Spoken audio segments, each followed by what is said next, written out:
I never thought I'd be writing this, but here we are. My sister Emma is getting married in 3 weeks, and I've just told her I won't be attending. The fallout has been nuclear, and I'm starting to question everything. So let me lay it all out for you, because I genuinely need to know if I'm being unreasonable here. Background: the golden child and me. To understand this situation, you need to know a bit about my family dynamics. Emma is 4 years older than me, and growing up, she was always the golden child. Perfect grades, perfect behavior, captain of the volleyball team, homecoming queen. You get the picture. I was the messy one, the sensitive one, the one who struggled with anxiety and had to work twice as hard for half the recognition. Don't get me wrong, I love my sister. Or at least I did. We were close when we were younger, sharing secrets and staying up late talking about our dreams. But something shifted when we got older. She became more distant, more dismissive of my feelings. It was like she bought into our parents' narrative that she was the successful one, and I was just trying. Enter Brandon. Emma met Brandon 2 years ago at a corporate retreat. He's a financial analyst, drives a luxury car, wears expensive suits, and has that kind of confidence that borders on arrogance. My parents loved him immediately. My dad especially. They bond over golf and stock portfolios and other things I have zero interest in. When I first met Brandon, I really tried to like him. I wanted to be happy for my sister. The first few family dinners were fine. A bit awkward, maybe, but I figured we were just getting to know each other. But then the comments started. The jokes. It started small. Little digs about my appearance, backhanded compliments about my clothes or my hair. "Oh, that's a bold choice," he'd say about my outfit with this little smirk. Or, "You'd be really pretty if you smiled more." Classic negging behavior, but I brushed it off at first. Then it escalated. The career comment that broke me. The first really cruel joke happened at my parents' house during Sunday dinner about 6 months ago. I had just finished a particularly grueling week of psychiatry rotation, and I was excited because I'd finally found the field that spoke to me. Mental health has always been something I'm passionate about, partially because of my own struggles with anxiety, and partially because of what happened to my best friend Riley in high school. Riley attempted suicide when we were 17. I found her. I called 911. I sat with her in the hospital while she recovered, and I've been one of her main supports ever since. It's been 8 years, and she's doing much better now, but that experience shaped me profoundly. It's why I want to be a psychiatrist. So at this dinner, I was telling everyone about my rotation, about how meaningful I found the work, how I was finally starting to feel like I knew what kind of doctor I wanted to be. I was genuinely excited, talking about how I wanted to specialize in adolescent mental health, maybe work in suicide prevention. Brandon was on his second glass of wine, leaning back in his chair with that condescending half-smile he always has. He let me finish my whole spiel, waited for that perfect pause, and then said, "Well, if you became a psychiatrist, you'd probably make your patients want to kill themselves." The table went silent. My dad actually laughed. This uncomfortable, awkward laugh, before he caught himself. My mom's smile froze on her face. Emma looked down at her plate. And Brandon? Brandon just shrugged, like he'd made a harmless observation about the weather. I felt like I'd been punched in the stomach. My hands started shaking. I put down my fork and said, "That's not funny, Brandon. That's actually really cruel." He held up his hands in mock surrender. "Whoa, whoa, it's just a joke. Come on, you can't be that sensitive. I'm just teasing." "You know what happened to Riley," I said, my voice shaking. "You know how much that affected me? Why would you say something like that?" Emma finally spoke up, but not the way I hoped. "He didn't mean anything by it." "You're being too sensitive. Too sensitive." Those words would become a refrain over the next several months. I left early that night. Nobody called to check on me. The GPA comment. The second major incident happened about 3 months later. We were at a family barbecue, and somehow the conversation turned to college admissions. My cousin's daughter was applying to schools, and everyone was giving advice. I mentioned how grateful I was that the U.S. education system, for all its flaws, has various pathways into medicine. I didn't have perfect grades in undergrad. I had a 3.4 GPA, which isn't terrible but isn't stellar either. My MCAT scores were decent but not amazing. But I worked my ass off, did post-bac classes, volunteered extensively, and wrote essays that came from the heart. I got into a DO school, and I'm incredibly proud of that. I was explaining this to my cousin, trying to give her hope that her daughter had options even if she wasn't a straight-A student. I said something like, "I'm grateful there are schools that look at the whole person, not just numbers." It gave people like me a chance to become doctors. Brandon, who had been half listening while flipping burgers, jumped in. "Well, you don't want them taking care of you in an emergency room, though. If I'm having a heart attack, I want the doctor who had a 4.0 and perfect test scores, not someone who barely scraped by." The implication was clear. I was a second-rate doctor in training, someone you'd want to avoid in a medical emergency. My cousin looked uncomfortable. I felt my face burn with humiliation. I tried to explain that medical education is rigorous, regardless of what school you attend, that board exams are standardized, that clinical skills matter more than undergraduate GPAs, but Brandon just kept smirking. "I'm sure you'll be fine treating colds and stuff," he said. "Just, maybe not brain surgery, you know." "I'm not even going into surgery. I want to do psychiatry." But that wasn't the point. Emma laughed. My own sister laughed at her fiancé's joke about how I'm not good enough to be a real doctor. That one hurt almost as much as the joke itself. The medical knowledge incident. The third major incident happened just 6 weeks ago, and it's the one that really pushed me over the edge. We were at Emma's house for dinner. Just the four of us. Emma, Brandon, me, and my mom. Emma had cooked this elaborate meal, and the conversation had somehow turned to a discussion about autoimmune diseases. My mom has rheumatoid arthritis, and she was talking about her new medication. I had just finished my rheumatology unit, so I was actually able to engage in the conversation in a meaningful way. I asked my mom's rheumatologist a question, through my mom, about the mechanism of action of her new biologic medication. It was a genuine question, born from curiosity and wanting to understand my mom's treatment better. Brandon jumped in immediately. "Wait, you don't know that? You're supposed to know these things as a doctor. What are you going to do when you're practicing? Call someone every time you have a question." I tried to explain that I'm a third-year medical student. I'm still learning.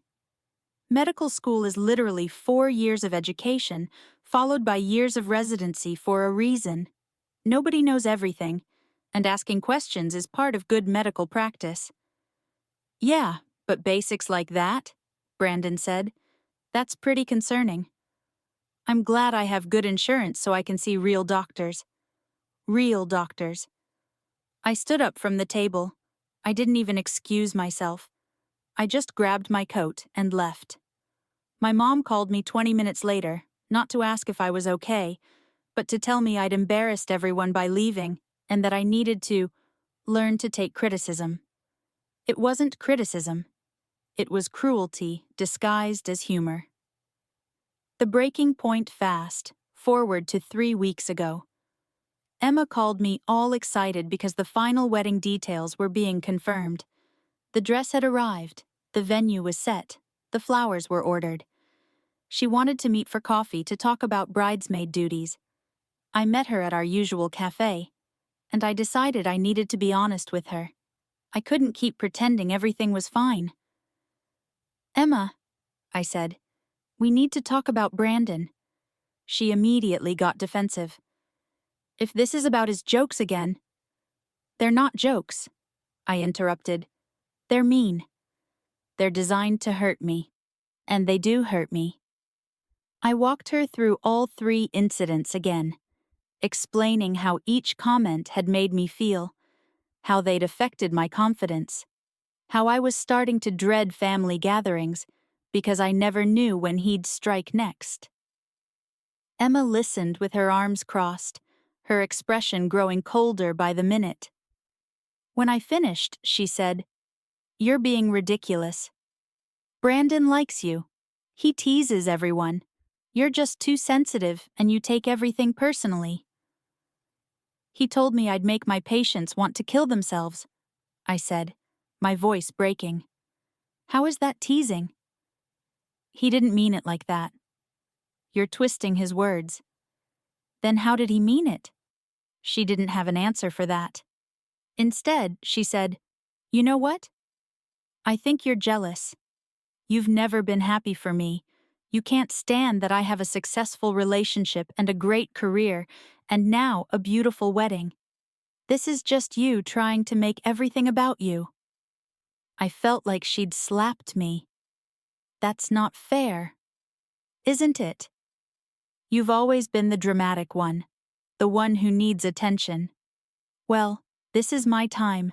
This is my wedding, and I won't let you ruin it with your victim complex." We didn't speak for 2 weeks after that conversation. The forced apology. Then, last week, my mom called. She said she'd talked to Brandon and he felt terrible. He wanted to apologize. Could we all meet for dinner? I reluctantly agreed, hoping maybe this would finally resolve things. We met at a restaurant, neutral territory.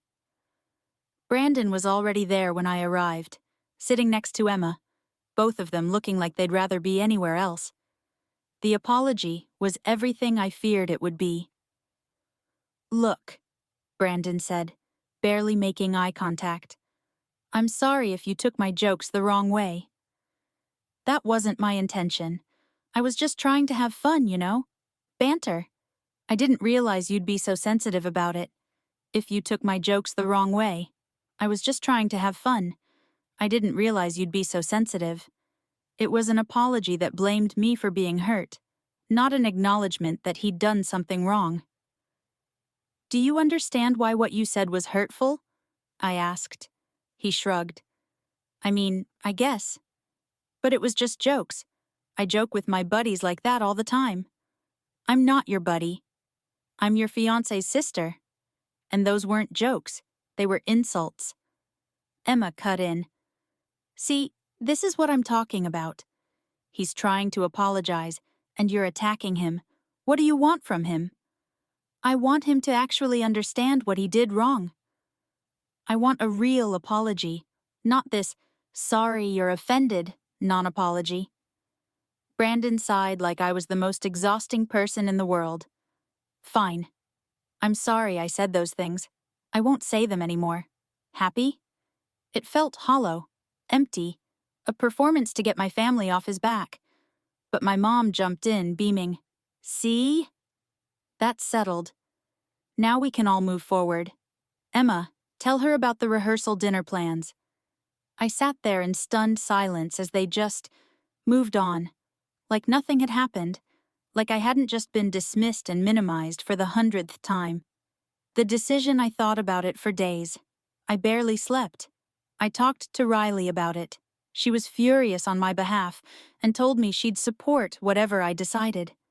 I talked to my therapist, who gently pointed out that my family had been invalidating my feelings for months and that I needed to set boundaries. Finally, I made my decision. I called Emma. "I'm not coming to the wedding," I said. Silence. Then, "What?" "I can't do it. I can't stand up there and celebrate your marriage to someone who's been cruel to me, someone who doesn't respect me, someone you've defended instead of protecting me." "You're joking." "I'm not. I'm sorry, but I can't. What followed was a screaming match. She called me selfish, dramatic, attention-seeking. She said I was trying to ruin her big day. She said I'd always been jealous of her, and this proved it. She said if I didn't come to the wedding, we were done as sisters. I cried. I told her I loved her, but I had to protect myself. She hung up on me. The aftermath. The past week has been hell. My mom calls me daily, alternating between guilt trips and anger. How can you do this to your sister? You're being selfish. It's one day. Just suck it up. You can't be crazy and not show up. That last one especially hurt. Crazy. Like my feelings aren't valid. Like I'm overreacting. Like I'm mentally unstable for having boundaries. My dad has been eerily silent, which somehow feels worse than my mom's anger. Emma has been posting passive-aggressive things on social media about fake family and knowing who really loves you. Her friends have started leaving comments about loyalty and supporting people on their big day. I'm being subtly called out without being named. Some extended family members have reached out. A few support me. Most think I should just go to keep the peace. It's just one day, they say. You can avoid Brandon at the wedding. But it's not about one day. It's about months of being diminished and mocked. It's about my own family choosing someone who treats me poorly over me. It's about the fact that Emma has never once stood up for me or validated my feelings. Riley told me something that's been echoing in my head. If Emma's fiancé was treating her the way he treats you, and she came to you upset, would you tell her to just take the joke? Number: absolutely not. I'd tell her she deserved better. I'd tell her those comments were cruel and unacceptable. So why am I expected to accept less for myself? The real question. Here's what keeps me up at night. Am I making her wedding about me? Is it selfish to skip such an important day over jokes? Am I being too sensitive, like everyone says? Or am I finally standing up for myself after years of being treated like my feelings don't matter? I've spent my whole life trying to be good enough. Good enough for my parents. Good enough for medical school. Good enough to deserve respect. And I'm tired. I'm tired of shrinking myself to make other people comfortable. But I also love my sister. I don't want to hurt her. I don't want to miss her wedding. I don't want our relationship to end over this. At the same time, I can't shake the feeling that if I go to this wedding, I'm sending a message to Brandon, to Emma, to my family, and to myself that it's okay to treat me this way, that my boundaries don't matter, that I'll always cave to keep the peace. The wedding is in 3 weeks. I've stuck to my decision so far, but the pressure is mounting. Yesterday, my mom told me Emma has been crying every day, that she's heartbroken, that her wedding won't be the same without me. I feel guilty. I feel like the villain in everyone's story.